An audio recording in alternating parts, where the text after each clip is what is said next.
Mahabharat podcast episode 29 में आपका स्वागत है। अभी तक हमने देखा कि किस तरह से युद्ध के 6 दिन पूरे हो चुके हैं। कौरव और पांडव दोनों ही एक दूसरे पर भारी पड़ रहे हैं। दोनों ही तरफ बहुत सारी सेना मारी जा चुकी है, लेकिन मुख्य योद्धा अभी भी बचे हुए हैं। महाभारत के 7वें दिन और भी भयानक युद्ध हुआ। दोनों ही पांडव और कौरव अपने अपने व्यूह बनाकर आपस में लड़ने लगे। यहाँ पर भीष्म पितामह का प्रताप इतना ज़बरदस्त था कि पांडवों के लिए उनका सामना करना मुश्किल हो रहा था। वे अकेले ही कई योद्धाओं को परास्त करते जा रहे थे, लेकिन भीम हमेशा की तरह डटे रहे और साहस के साथ भीष्म का मुकाबला करते रहे। उन्होंने भीष्म के सारथी को मार गिराया और ऐसा होते ही घोड़े रथ को लेकर, जिसमें भीष्म भी बैठे थे, युद्धभूमि से चले गए। यहाँ पर दुर्योधन अपने भाइयों के साथ भीष्म की सहायता के लिए युद्धभूमि में आ गया, लेकिन भीम ने कोई मौका नहीं गंवाया और दुर्योधन के 8 भाइयों को युद्ध में मार डाला। उनके मरते ही कौरव सेना में हाहाकार मच गया और पांडव पक्ष में विजय की गर्जना गूंज उठी। दुर्योधन यह सब देखकर बहुत दुखी हो गया। उसे विदुर जी की पुरानी बातें याद आ गई, जब उन्होंने पहले ही चेतावनी दी थी कि पांडवों से बैर मत लो वरना विनाश निश्चित है। दुख में डूबा दुर्योधन भीष्म के पास जाकर रोने लगा और बोला, आपने कहा था और वही हुआ। वहीं संजय के मुंह से ये सब सुन के धृतराष्ट्र भी व्याकुल हो गए और उन्होंने संजय से पूछा, मेरे पुत्रों के मारे जाने पर भीष्म और द्रोणाचार्य ने क्या किया? संजय ने याद दिलाया कि विदुर जी ने पहले ही समझाया था, लेकिन किसी ने सुना नहीं। अब कौरवों का विनाश शुरू हो चुका था। कौरवों को लगा कि भीम ने प्रतिज्ञा ली थी कि वो 100 कौरवों को युद्ध के मैदान में ही मारेगा, और ऐसा लगा कि आज ही भीम सबको मार डालेगा। पांडवों की सारी सेना भी आ गई और उन्होंने भी भीष्म के खिलाफ मोर्चा खोल दिया।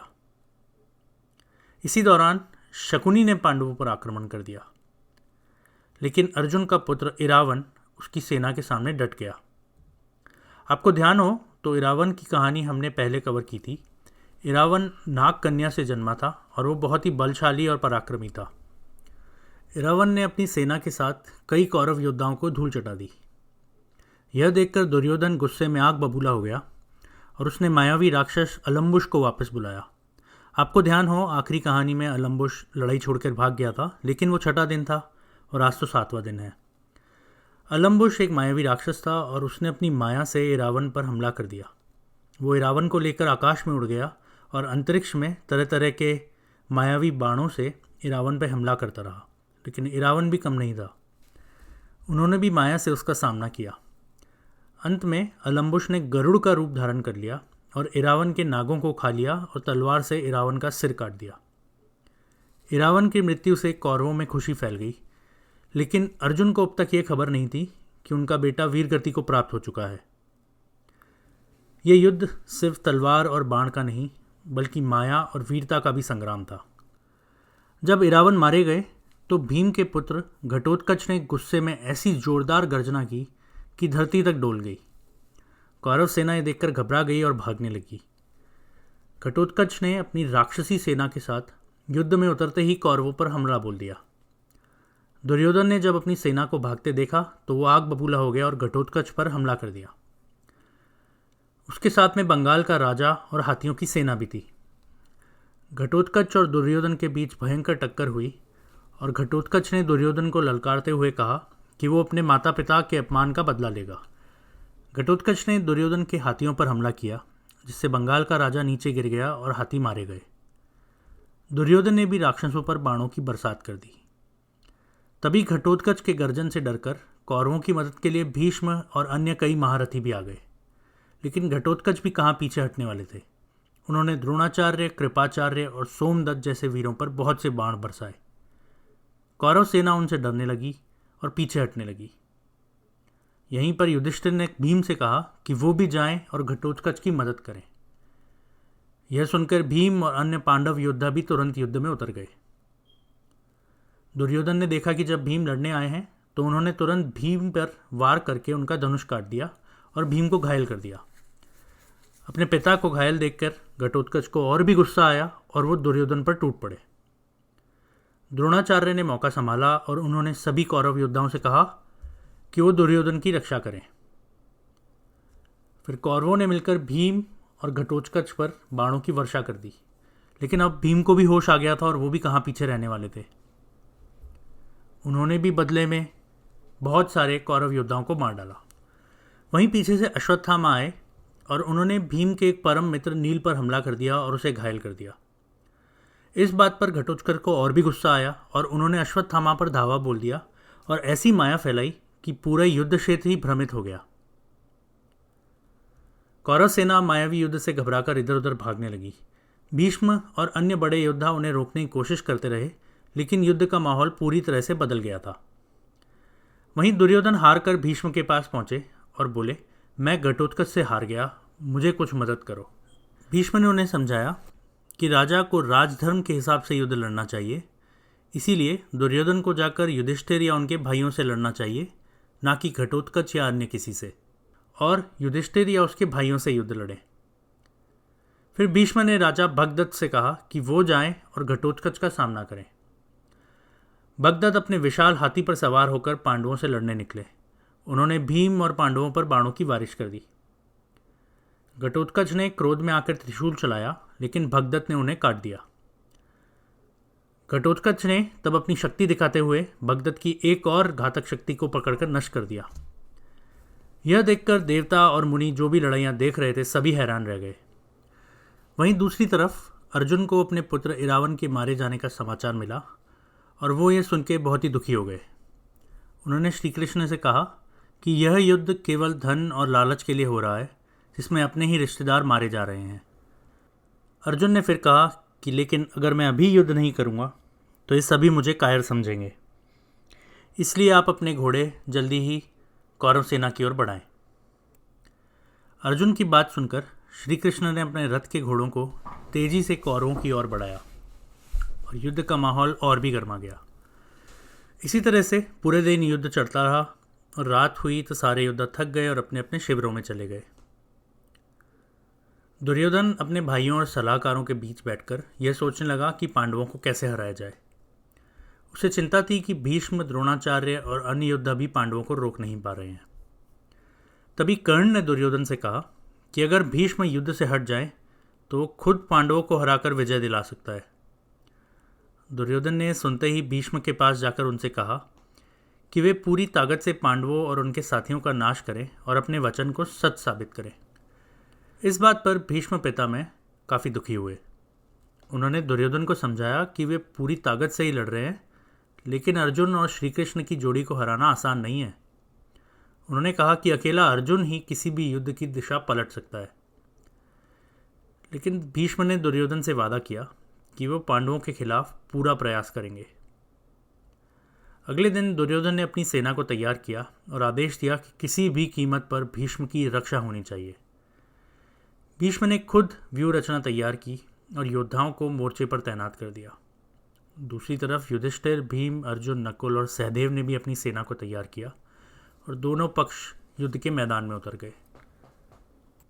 भीष्म को अनेक रथों से घिरा देखकर अर्जुन ने धृष्टद्युम्न से कहा कि आज भीष्म के सामने शिखंडी को तुम रखो, उसकी रक्षा मैं करूँगा। अभिमन्यु ने सबसे पहले कौरव सेना पर हमला कर दिया। उसकी बहादुरी देखकर कई राजा दंग रह गए। दुश्मन सेना में हलचल मच गई और बहुत से महारथी पीछे हट गए। दुर्योधन यह सब कुछ देख रहा था। उसने तुरंत राक्षस अलम्बुश को बुलाया और कहा, अभिमन्यु को रोको, यह हमारी सेना को बिखेर रहा है। अलम्बुश ने भीषण गर्जना की और अभिमन्यु पर हमला कर दिया। पांडवों की सेना में कुछ देर के लिए खलबली मच गई, लेकिन अभिमन्यु पीछे नहीं हटा। वो अकेला ही राक्षस का मुकाबला करता रहा। वहीं पूरी सेना अभिमन्यु से लड़ने के लिए आ गई। यह देखकर श्री कृष्ण ने अर्जुन से कहा कि अभिमन्यु खतरे में है, उनकी मदद करनी चाहिए। अर्जुन तुरंत अपने रथ से अभिमन्यु के पास पहुंच गए और वहां पर भीष्म से भिड़ गए। वहां पर दोनों ने एक दूसरे पर अग्नि बाण, वायु बाण और अन्य कई शक्तिशाली अस्त्र चलाए। अर्जुन बार बार भीष्म के रथ को नष्ट कर रहे थे, उनके धनुष काट रहे थे, लेकिन भीष्म हर बार एक नया धनुष उठाकर युद्ध जारी रख रहे थे। भीष्म भी बार बार पांडव सेना पर बाणों की वर्षा करते और अर्जुन और भीम मिलकर कौरव सेना पर धावा बोलते। वहीं दुशासन घबराकर दुर्योधन के पास गया और बोला, भैया अर्जुन और भीम सेना को तहस नहस कर रहे हैं, स्थिति हाथ से निकल रही है। दुर्योधन ने कहा, हमें भीष्म से कहना होगा कि वो कौरवों की रक्षा करे। यह सुनकर भीष्म पूरी ताकत से फिर से मैदान में उतर गए और उन्होंने अकेले ने ही पांडव सेना को आगे बढ़ने से रोक दिया। जब भीष्म ने यह देखा तो उन्होंने अर्जुन की तरफ अपना मुंह कर लिया और बाणों की वर्षा करके अर्जुन के रथ, सारथी और घोड़ों के सहित ही ढक दिया। उन्होंने इतनी जोर से बाणों की वर्षा की कि दिखना बिल्कुल ही बंद हो गया। लेकिन श्री कृष्ण, जो कि अर्जुन के सारथी थे, इससे बिल्कुल भी नहीं घबराए, बल्कि वो भीष्म की ओर जाने लगे। अर्जुन ने अपना दिव्य धनुष उठाया और अपने पहने बाणों से भीष्म जी का धनुष काट दिया। भीष्म ने तुरंत ही दूसरा धनुष उठाया और अर्जुन ने क्रोध में उसे भी काट दिया। अर्जुन की इस फुर्ती का भीष्म भी बड़ाई करने लगे और कहने लगे कि वाह अर्जुन, शाबाश, कुंती के वीर, शाबाश। लेकिन उन्होंने भी कहाँ रुकना था। उन्होंने और धनुष उठाए और अर्जुन पर और बाण चला दिए। यहाँ पर अर्जुन थोड़ा ढीले पड़ गए और भीष्म ने युधिष्ठिर की सेना के अन्य कई वीरों का संहार कर दिया। यह देखकर कृष्ण को बिल्कुल भी अच्छा नहीं लगा और वो घोड़ों को छोड़कर कूद गए और पैदल ही घोड़ों को मारने का चाबुक लेकर भीष्म की तरफ दौड़े। यहाँ पर जब श्री कृष्ण भीष्म की तरफ गए तो सभी योद्धा रुक गए और उन्होंने कहा कि आज तो भीष्म की मृत्यु होगी। जब श्री कृष्ण भीष्म के पास पहुँचे तो भीष्म ने उन्हें कहा कि आइए देवता, आपको नमस्कार है, आज संग्राम में आप मेरा वध कीजिए। आपके हाथों से मर जाने से मेरा हर तरह से कल्याण ही होगा। लेकिन पीछे से अर्जुन आए और उन्होंने श्री कृष्ण को अपनी बाहों में भर लिया और कहा कि आप पहले भी कह चुके हैं कि मैं युद्ध नहीं करूँगा, उसे झुटलाइए नहीं। अगर आप ऐसा करेंगे तो लोग आपको झूठा कहेंगे। यह सारा भार आप मेरे पे ही रहने दीजिए, मैं ही पितामह भीष्म का वध करूँगा। अर्जुन की यह बात सुनकर श्री कृष्ण कुछ भी ना कहकर क्रोध में भरे हुए फिर से रथ पे बैठ गए। भीष्म वापस से इन दोनों पर बाणों की वर्षा करने लगे। अब जिस तरीके से पहले कौरवों की सेना पीछे भाग रही थी, भीष्म के बाणों से डरकर पांडवों की सेना पीछे भागने लगी। लगभग दोपहर के समान भीष्म ऐसे लग रहे थे जैसे वो खुद ही सूते हों और उनकी तरफ कोई देख भी नहीं सकता हो। पूरा दिन ऐसे ही चला और जब भगवान सूर्य अस्त होने लगे तो दिन भर के युद्ध से थकी हुई सेनाओं का युद्ध करने से मन भर गया और वो वापस अपने खेमे में चले गए। युद्ध के बाद पांडवों ने अपने शिविर में एक बैठक की। सभी के चेहरे पर बहुत चिंता थी। युधिष्ठिर ने श्री कृष्ण से कहा, मुझे समझ नहीं आ रहा है कि भीष्म पितामह को कैसे हराया जाए। वो हमारी सेना का लगातार संहार कर रहे हैं। कभी कभी तो हमें लगता है कि युद्ध छोड़ के वन में चले जाना चाहिए।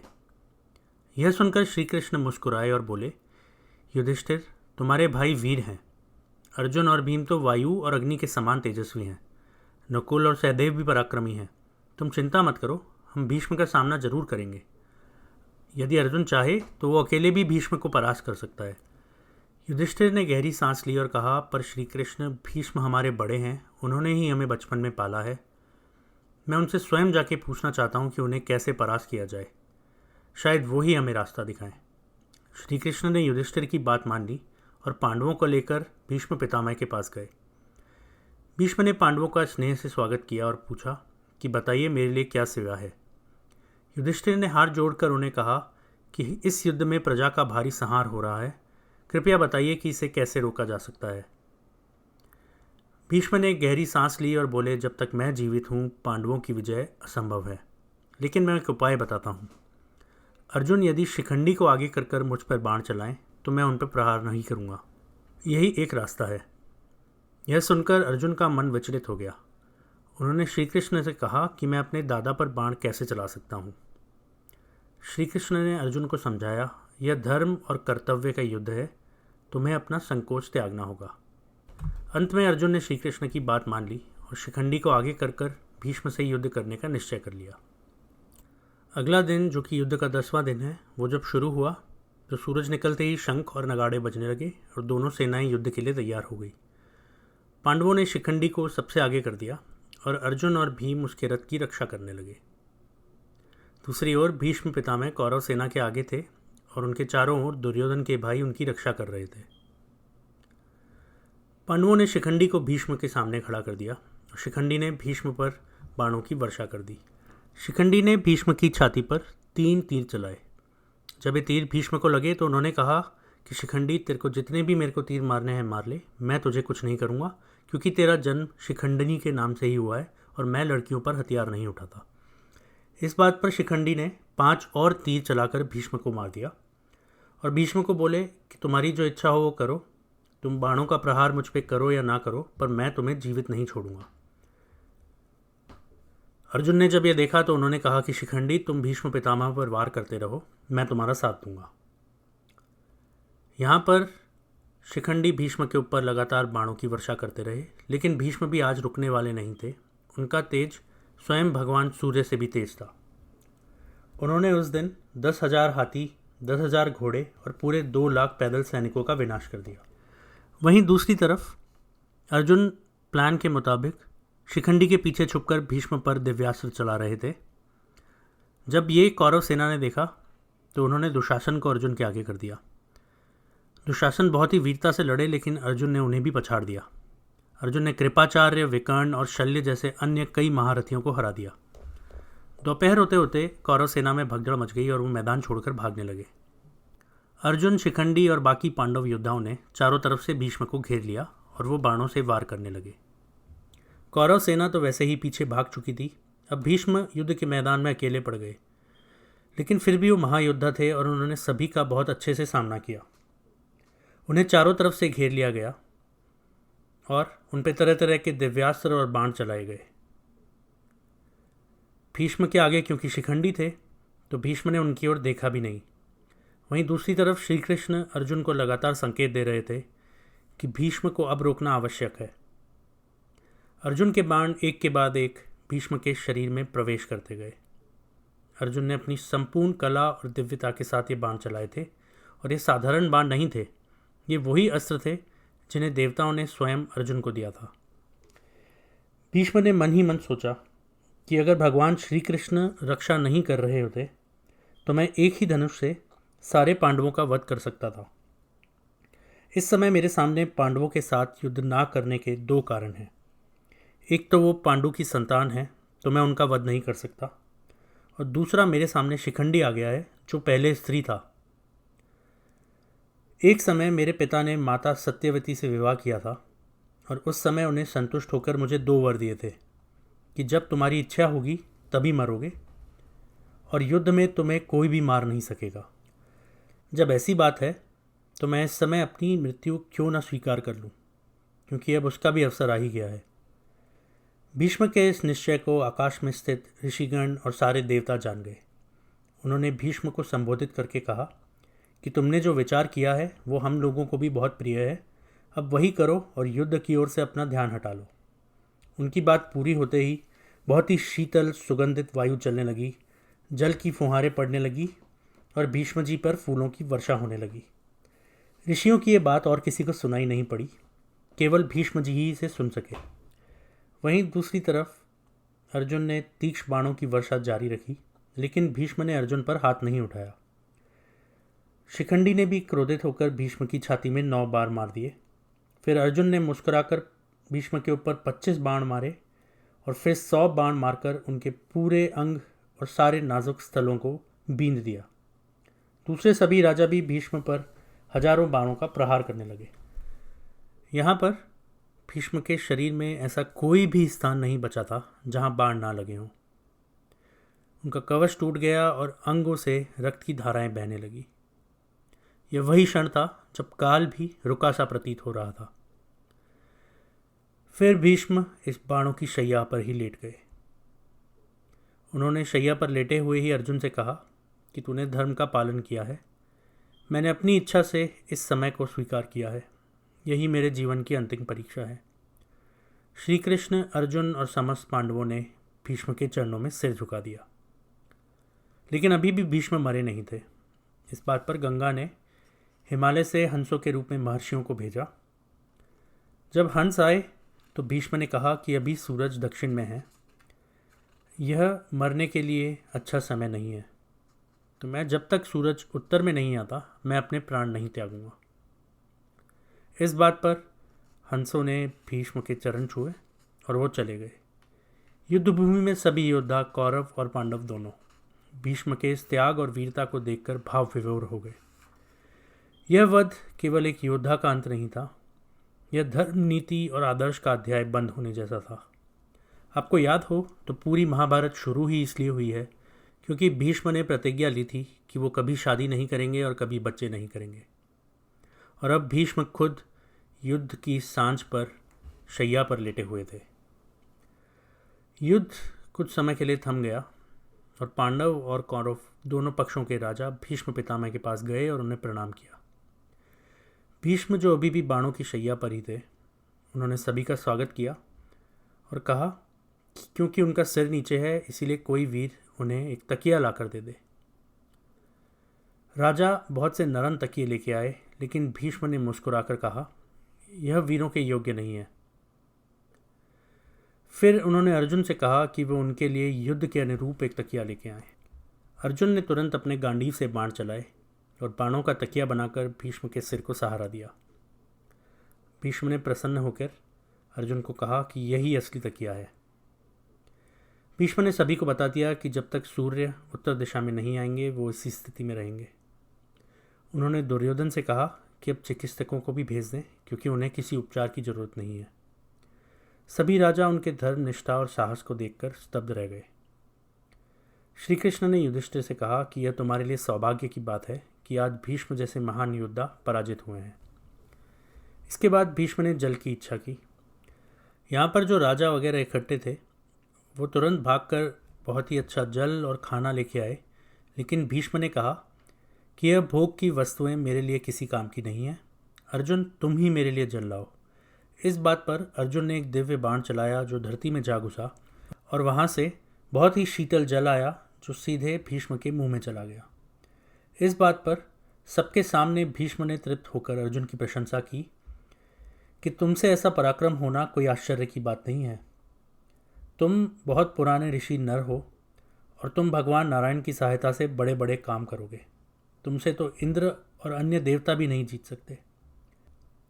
दुर्योधन ने बहुत गलत किया जो किसी की नहीं सुनी। उसकी बुद्धि विपरीत हो गई है। इसको अपने कर्मों का फल मिलेगा और भीम के बल से अपमानित होकर यह मारा जाएगा और सदा के लिए रणभूमि में सोया रहेगा। भीष्म की बात सुनकर दुर्योधन का मन बहुत दुखी हो गया। भीष्म ने दुर्योधन को फिर से समझाया कि पांडवों से संधि कर लो और युद्ध समाप्त कर दो, आधा राज्य इन्हें दे दो और सभी राजाओं के साथ प्रेम पूर्वक रहो। लेकिन दुर्योधन कहाँ सुनने वाला था। खैर, सभी राजा अपने अपने शिविर में चले गए। इसी समय कर्ण भीष्म के मारे जाने का समाचार सुनकर थोड़ा सा भयभीत होकर उनके पास आया। उन्हें शैया पर देखकर कर्ण की आंखों में भी आंसू आ गए। उन्होंने कहा कि जिसे आप सदा द्वेष भरी दृष्टि से देखते थे, मैं वही राधा का पुत्र कर्ण आपकी सेवा में उपस्थित हूँ। यह सुनकर भीष्म ने पलक खोलकर धीरे से कर्ण की तरफ देखा। उन्होंने कर्ण को बोला कि वो कुंती के पुत्र हैं और उन्हें पांडवों के साथ मिल जाना चाहिए। उन्होंने कर्ण की बहुत सी तारीफ़ें भी की और कहा कि वो मानवों में श्रेष्ठ हैं और श्री कृष्ण और अर्जुन के समान ही बलवान हैं। यह सब सुन के कर्ण ने कहा कि वो जानते हैं कि वो कुंती के पुत्र हैं, लेकिन वो आज तक दुर्योधन का ऐश्वर्य भोगते रहे हैं और अब उसे हराम करने का साहस उनमें नहीं है। कर्ण ने भीष्म को कहा कि आपको भी तो जब दुर्योधन पैदा हुए थे तो पृथ्वी के नाश की सूचना देने वाले अपशकुन पता लगे थे। मैं भी पांडवों और भगवान श्री कृष्ण का प्रभाव जानता हूँ। ये मनुष्यों के लिए अजेय हैं, लेकिन फिर भी मेरे मन में विश्वास है कि मैं पांडवों को जीत लूँगा। वैसे भी अब हमारे बीच में लड़ाई बहुत बढ़ गई है, अब इसका छूटना बहुत मुश्किल है। इसीलिए मैं अपने क्षत्रिय धर्म का पालन करूँगा और प्रसन्नतापूर्वक अर्जुन से युद्ध करूँगा। यहाँ पर मैं आपके पास आया हूँ युद्ध की आज्ञा करने के लिए। अगर मैंने आपको कुछ कटु वचन कहा हो या प्रतिकूल आचरण किया हो तो आप उसे क्षमा करें। भीष्म ने कहा कि कर्ण, मैंने शांति के लिए बहुत प्रयत्न किए, लेकिन मैं इसमें सफल ना हो सका। तुम स्वर्ग की कामना से ही युद्ध करो और अपने क्षत्रिय धर्म का पालन करो। आज के लिए इतना ही। यहाँ पर भीष्म पर्व समाप्त होता है। अगले एपिसोड में हम बात करेंगे कौरवों के नए सेनापति और और युद्ध में आगे क्या हुआ। सुनने के लिए धन्यवाद।